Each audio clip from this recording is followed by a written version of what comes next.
नमस्कार दोस्तों, इस एनसीईआरटी सीरीज में आप सभी का बहुत बहुत स्वागत है। मैं इस वीडियो में कक्षा छठी विषय विज्ञान साइंस का अध्याय 2 भोजन के घटक को डिस्कस करने वाले हैं। तो इस चैप्टर को आगे जाने से पहले सबसे पहले इस चैप्टर के मुख्य टॉपिक्स को देख लेते हैं कि किन किन टॉपिक्स को इस वीडियो में हम कवर करने वाले हैं। तो सबसे पहला जो टॉपिक्स रहेगा हमारा वो रहेगा परिचय, इंट्रोडक्शन। फिर अगला टॉपिक्स है हमारा विभिन्न प्रकार के खाद्य पदार्थों में क्या होता है, और इन विभिन्न प्रकार के खाद्य पदार्थों के अंदर हम लोग carbohydrate, protein, fat, vitamins, minerals, इन पांचों को देखने वाले हैं। फिर अगला टॉपिक्स हमारा है विभिन्न पोषक हमारे शरीर के लिए क्या करते हैं। फिर अगला है संतुलित आहार, बैलेंस डाइट। फिर अगला और आखिरी टॉपिक्स हमारा है अभावजन्य रोग। तो इन 5 टॉपिक्स को हम लोग भोजन के घटक इस चैप्टर में देखने वाले हैं।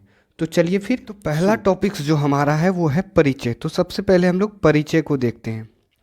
तो थोड़ा सा हम लोग रिकॉल कर लेते हैं कि पिछले अध्याय में हम लोगों ने भोजन के बारे में पढ़ा था कि भोजन में पोषक पदार्थ मौजूद होता है जिससे हमारे शरीर का क्या होता है, पोषण होता है।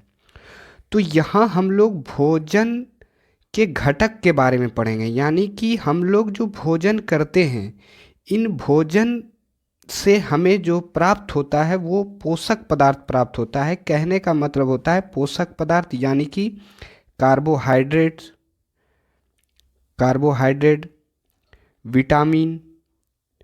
विटामिन, प्रोटीन, वसा, ये सारे पोषक तत्व हमें भोजन के माध्यम से प्राप्त होते हैं जो शरीर का क्या करते हैं, पोषण करते हैं। पोषण यानी कि शरीर का वृद्धि विकास में सहायता करता है, क्षतिग्रस्त भागों का रखरखाव करता है, रोगों से सुरक्षा करता है। यानी कि पोषण से यानी कि पोषक पदार्थ से शरीर में इन चीज़ों का फायदा होता है। तो ये जो भोजन में पोषक पदार्थ मौजूद होते हैं इनमें बहुत सारे जो कार्बोहाइड्रेट्स, प्रोटीन, विटामिन्स, वसा, ये सारे भोजन के घटक कहलाते हैं। इसलिए चैप्टर का नाम ही है भोजन के घटक। तो इन्हीं भोजन के घटक के बारे में हम लोग आगे विस्तार से अध्ययन करेंगे। इंट्रोडक्शन के बाद हमारा अगला टॉपिक है विभिन्न प्रकार के खाद्य पदार्थों में क्या होता है। तो प्रत्येक व्यंजन यानी खाद्य पदार्थ एक या एक से अधिक प्रकार की कच्ची सामग्री से बना होता है। जैसा कि हम लोग अध्याय 1 में पढ़ चुके हैं कि किसी भी खाद्य पदार्थ को बनाने के लिए एक अथवा एक से अधिक पदार्थों की आवश्यकता होती है। जैसे उदाहरण के तौर पे देखें तो चावल, दाल, सब्जी। अब ये कच्ची सामग्री हमें पादपों यानी कि पेड़ पौधा एवं जंतुओं यानी कि जानवरों से प्राप्त होते हैं। अब इन्हीं कच्ची सामग्री में हमारे शरीर के लिए कुछ आवश्यक घटक होते हैं। इन घटकों को हम पोषक, न्यूट्रिएंट्स यानी पोषक तत्व कहते हैं।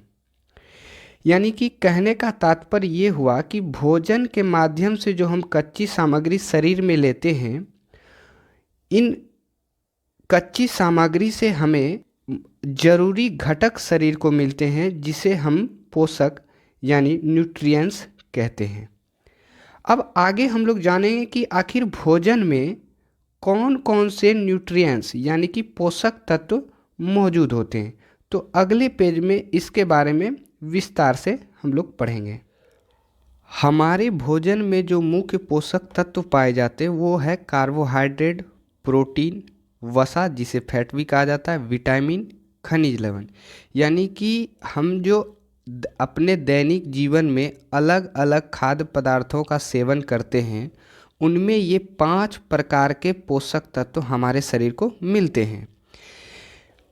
इसके अलावा इन पोषक तत्व के अलावा हमारे शरीर को रुक्षांश यानी फाइबर एवं जल की भी आवश्यकता होती है। लेकिन रुक्षांश एवं जल को पोषक तत्वों में शामिल नहीं किया जाता है। ऐसा इसलिए क्योंकि फाइबर एवं जल में किसी भी प्रकार का पोषक तत्व नहीं पाया जाता है। लेकिन रुक्षांश का काम होता है हमारे शरीर में बिना पचे भोजन को बाहर निकालना। बिना पचे भोजन, जैसे कभी कभी हमारे शरीर में क्या होता है कि ज़्यादा खा लेने के बाद हमें अनपच सी हो जाती है, तो जो है भोजन पेट में ही रह जाता है, तो उस बिना पचे भोजन को फाइबर का काम होता है उसे बाहर निकालना। दूसरा जल का काम होता है हमारे शरीर में, यानी कि हम जो अपने दैनिक जीवन में भोजन को ग्रहण करते हैं, भोजन को लेते हैं, तो भोजन में उपस्थित जो पोषक तत्व होता है उस पोषक तत्व को भोजन से अवशोषित करना, यानी कि एब्जॉर्ब करना, ये जल का काम होता है। हमने यहाँ नोट किया है जल यानी पाचन के बाद भोजन में उपस्थित पोषक तत्वों को क्या करता है, अवशोषित करता है, यानी कि लेता है। फाइबर, जिसे हिंदी में रुक्षांश बोला जाता है, बिना पचे भोजन को शरीर से बाहर निकालता है। अब हम लोग एक एक करके पोषक तत्वों के बारे में पढ़ेंगे। तो पहला जो पोषक तत्व है वो हमारा है कार्बोहाइड्रेट, यानी कि हम लोग जो भोजन करते हैं और हमारे शरीर को जो कार्बोहाइड्रेट मिलता है तो उससे हमारे शरीर में क्या इफ़ेक्ट होता है, यानी कि उन चीज़ों से हमें क्या मिलता है। तो कार्बोहाइड्रेट से हमारे शरीर को ऊर्जा मिलती है, ऊर्जा यानी कि एनर्जी, शक्ति, जिससे हम लोग अलग अलग काम को कर पाते हैं।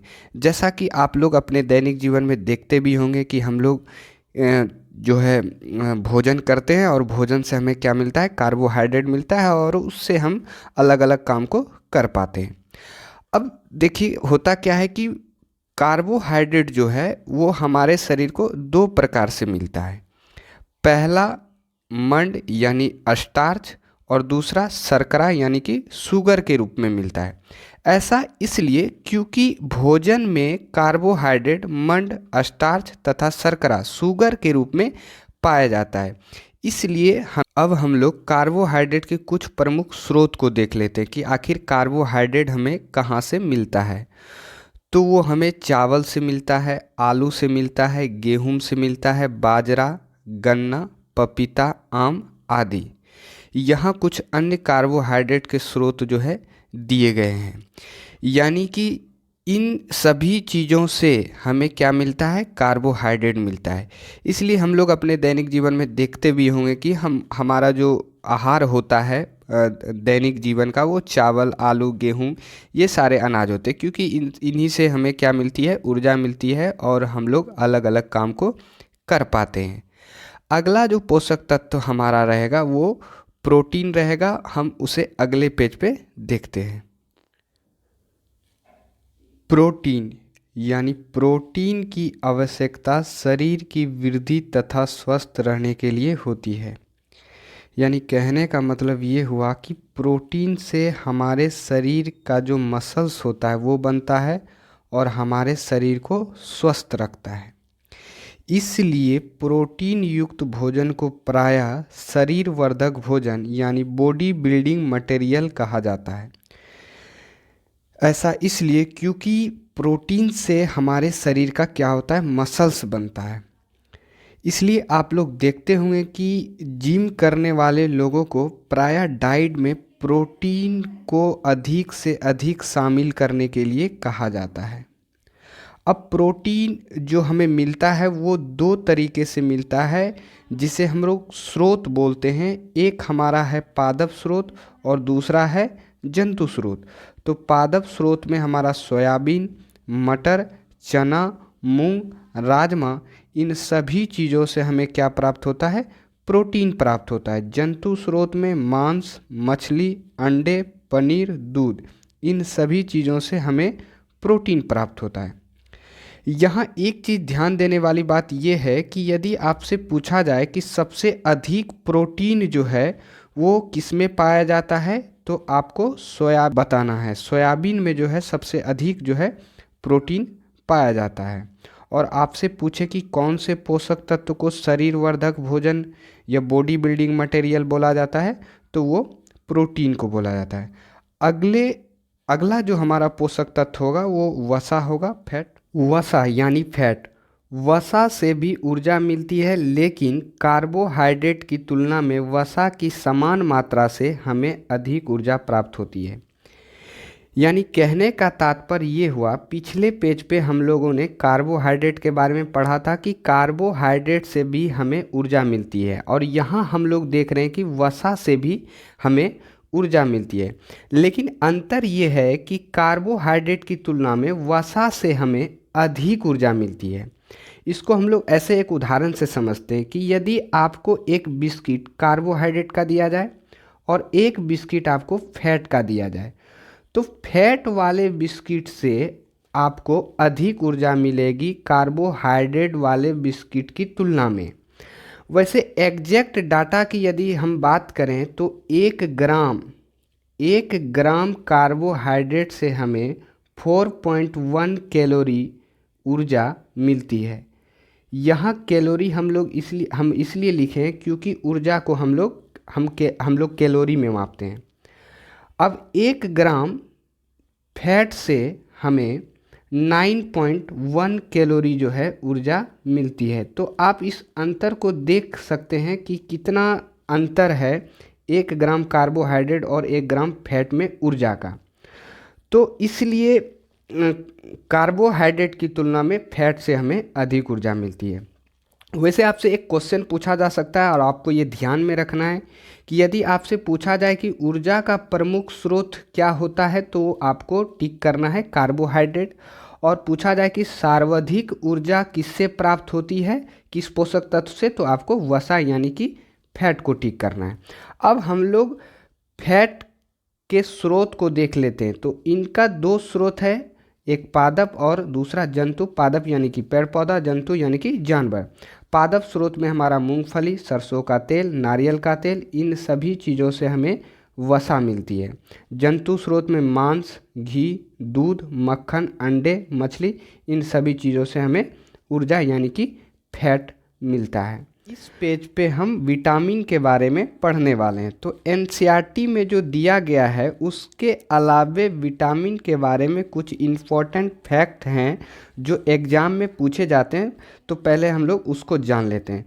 तो सबसे पहला जो है विटामिन की खोज करता है, यानी कि विटामिन की खोज किसने की थी, तो फंक नामक वैज्ञानिकों के द्वारा विटामिन की खोज की गई थी। यदि आपसे एग्जाम में पूछा जाए कि विटामिन की खोज किसने की थी, तो फंक ने की थी।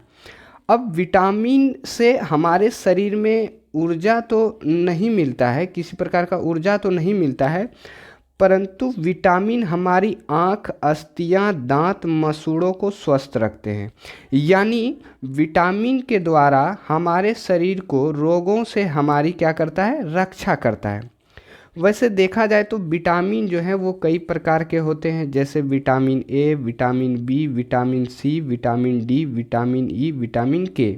इन सारे विटामिन को घुलनशीलता के आधार पे 2 कैटेगरी में बांटा गया है। तो पहला जो विटामिन होता है, पहला जो कैटेगरी है वो जल में घुलनशील होता है, और दूसरा जो कैटेगरी है वो वसा में घुलनशील होता है। तो इनमें से देखते हैं कि कौन से विटामिन जल में घुलनशील होते हैं और कौन से विटामिन वसा में घुलनशील होते हैं।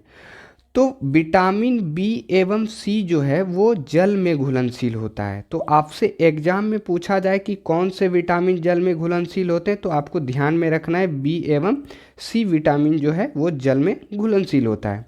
इसके अलावे जो बच जाते हैं vitamin A, vitamin D, vitamin E, vitamin के, ये चारों विटामिन जो हैं वो वसा में घुलनशील होते हैं। तो आपके एग्जाम में पूछा जाए कि वसा में घुलनशील कौन सा विटामिन है, तो इन चारों में से एक को आपको टिक करना है। अब नोट में यहाँ दिया गया है कि विटामिन बी कई प्रकार के होते हैं, जैसे vitamin B1, vitamin बी2, vitamin B3, vitamin B4, vitamin B5, vitamin B6, vitamin बी7, vitamin B12 और भी होते हैं। इन सभी के सम्मिलित रूप को विटामिन बी कॉम्प्लेक्स कहते हैं। यानी कि कहने का मतलब ये हुआ, आपके एनसीईआरटी में विटामिन बी कॉम्प्लेक्स के बारे में दिया गया है। यानी कि विटामिन बी जो है वो कई प्रकार के होते हैं, और इन्हीं विटामिन बी के सभी को मिलाकर क्या कहा जाता है, विटामिन बी कॉम्प्लेक्स कहा जाता है। तो अगले पेज पे हम लोग विटामिन को एक एक करके देखने वाले हैं। विटामिन में विटामिन ए को देखेंगे। यानी विटामिन ए का जो नाम होता है वो रेटिनॉल होता है। यदि आपसे एग्जाम में पूछे कि विटामिन ए का क्या नाम है तो आप रेटिनॉल पे टिक कीजिएगा, या कभी कभी विटामिन ए का रासायनिक नाम भी बोले तो रेटिनॉल ही होगा। अब विटामिन ए जो है वो हमारी त्वचा व आँखों को स्वस्थ रखता है, यानी कि हमारा जो स्किन है और आई यानी कि आँख जो है उसके लिए विटामिन ए जो है वो अच्छा होता है। यदि विटामिन ए की कमी हो जाए तो हमें आँखों या त्वचा में दिक्कतें आ सकती है। इसलिए विटामिन ए की कमी से जो रोग होता है वो रतौंधी नामक रोग होता है। रतौंधी यानी कि आँखों में दिक्कतें आना। यदि किसी व्यक्ति को कम दिखाई दे रहा है यानी उनको रतौंधी हुआ है, यानी विटामिन ए की कमी है, यानी उनको विटामिन ए चाहिए। अब विटामिन ए का जो स्रोत होता है उनको हम लोग देखते हैं। तो विटामिन ए जो है वो हमें गाजर से मिलता है, आम से मिलता है, पपीता से मिलता है, दूध, पालक, मक्खन, इन सभी चीज़ों से हमें विटामिन ए मिलता है। अब इसमें एक इम्पॉर्टेंट फैक्ट है कि सबसे अधिक जो विटामिन ए पाया जाता है वो गाजर में पाया जाता है। तो आप लोगों को ध्यान में रखना है कि विटामिन ए जो है प्रचुर मात्रा में या सबसे अधिक किस में पाया जाता है, तो गाजर में पाया जाता है। ये क्वेश्चन पूछ लिया जाता है, आप लोग को ध्यान में रखना है।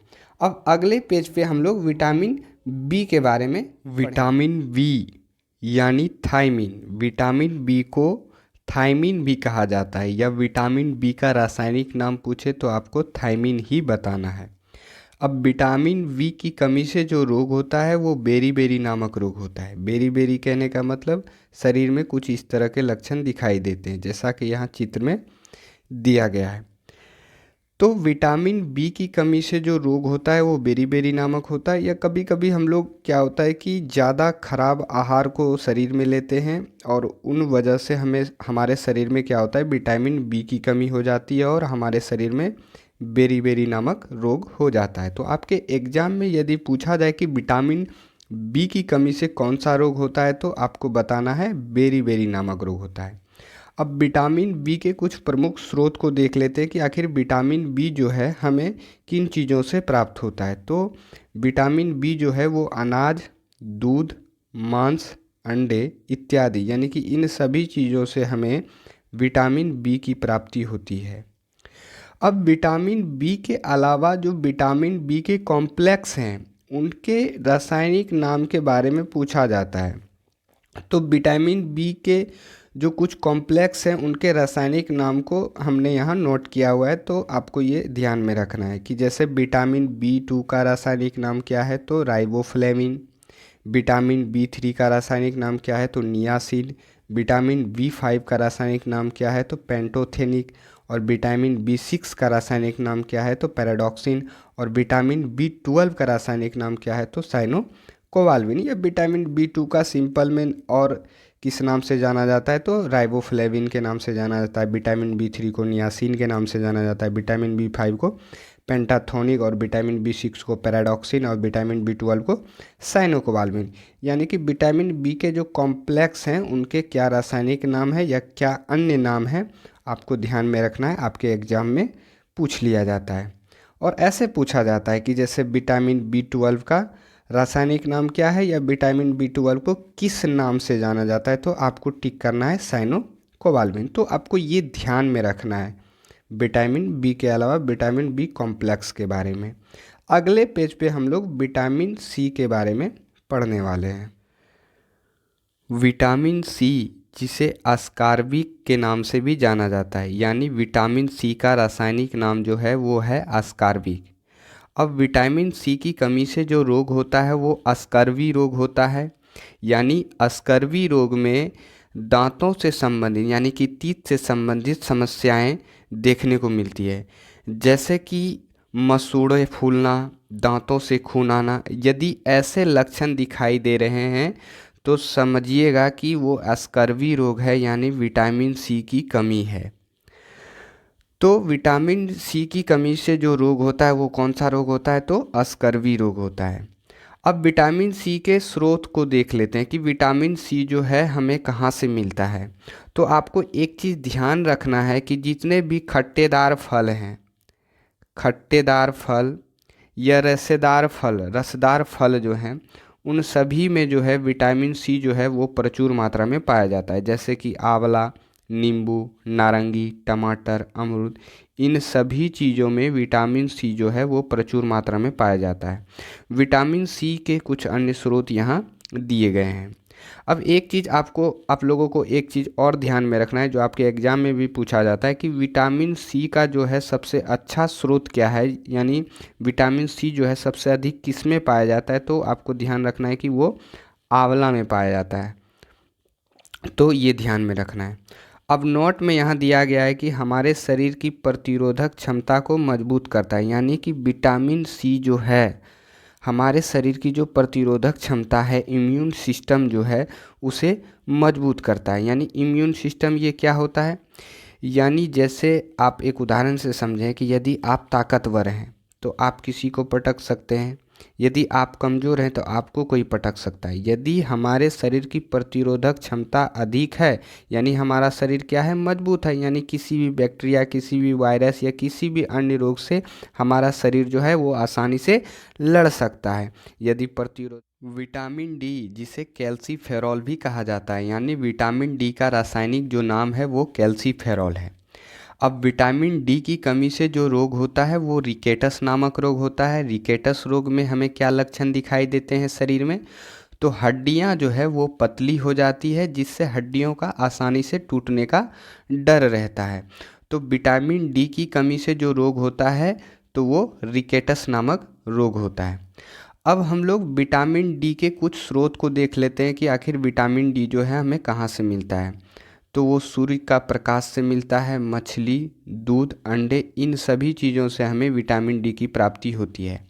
यहाँ एक बात ध्यान देने वाली बात ये है कि कभी कभी क्वेश्चन में पूछा जाता है कि सूर्य का प्रकाश यानी कि सनलाइट से हमें कौन सा विटामिन प्राप्त होता है, तो सनलाइट से हमें विटामिन डी की प्राप्ति होती है, यानी कि विटामिन डी मिलता है। तो आपको ये ध्यान में रखना है।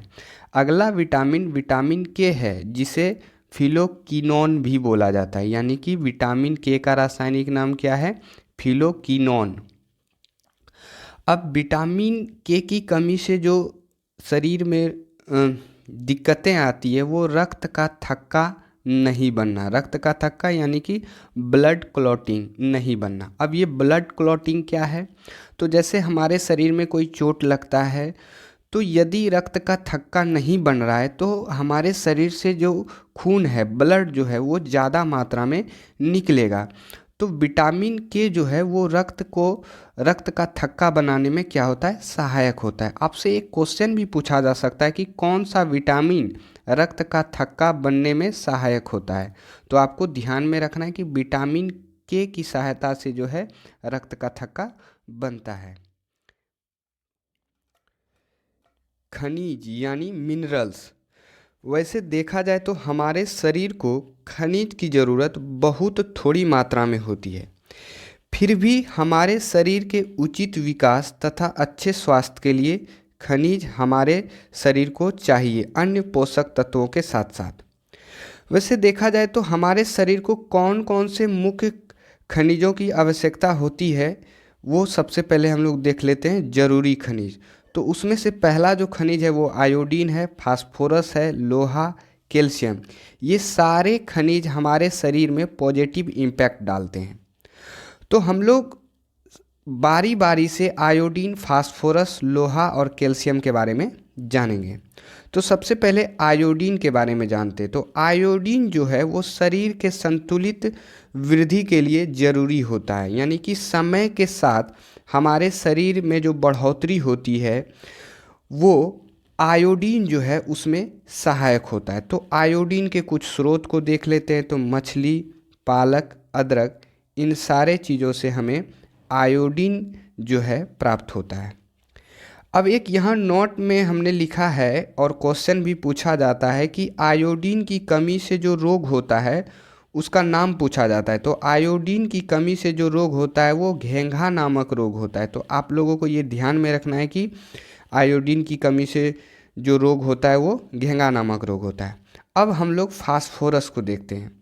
तो फास्फोरस जो है वो दांतों व हड्डियों को मजबूत बनाता है, यानी कि दांतों व हड्डियों के लिए फास्फोरस जो खनिज है वो अच्छा होता है।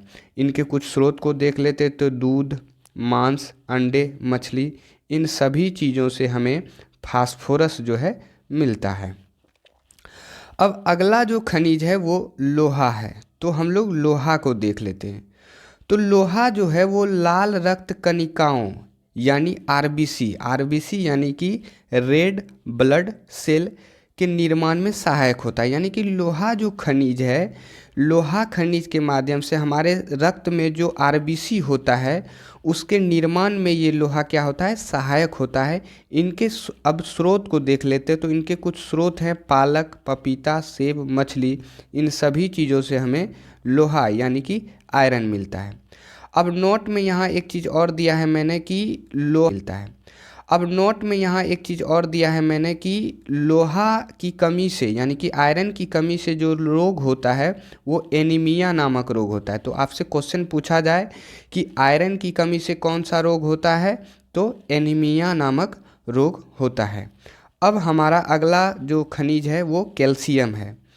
तो कैल्शियम जो है वो हड्डियों को मजबूत बनाता है, यानी कि हम जो कैल्शियम लेते हैं किसी भी माध्यम से, तो वो हड्डियों के लिए क्या होता है, सहायक होता है। इनके स्रोत को देख लेते हैं तो दूध, पनीर, अंडे, मछली, इन सभी चीज़ों से हमें कैल्शियम मिलता है जो कि हड्डियों को मजबूत बनाता है। विभिन्न पोषक हमारे शरीर के लिए क्या करते हैं, यानी कि एनसीईआरटी यहाँ हमें सोचने पे ये मजबूर कर रहा है कि हमने जो पिछले पेज पे पोषक तत्वों के बारे में पढ़ा, जैसे कि carbohydrate, protein, fat, vitamin, minerals, इन सबों का हमारे शरीर पे क्या असर होता है, यानी कि इनका क्या फ़ायदा है।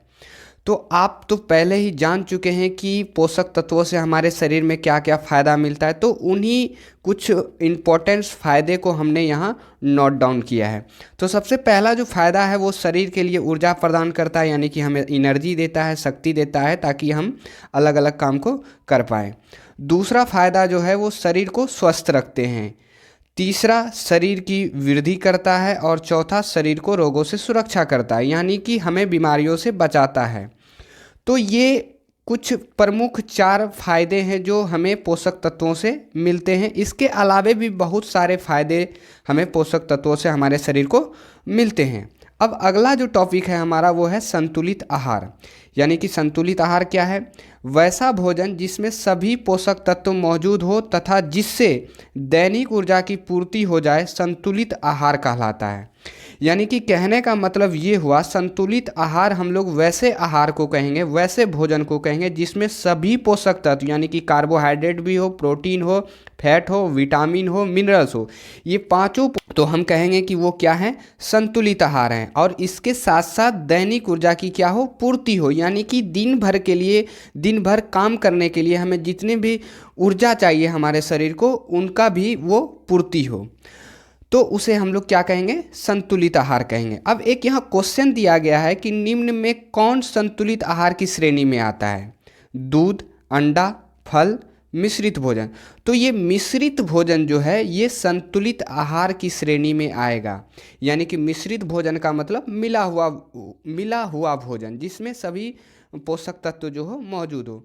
वैसे एक रिसर्च हाल ही में हुआ था। आखिरी जो टॉपिक है हमारा वो है अभावजन्य रोग, डिफिशियंसी डिजीज़।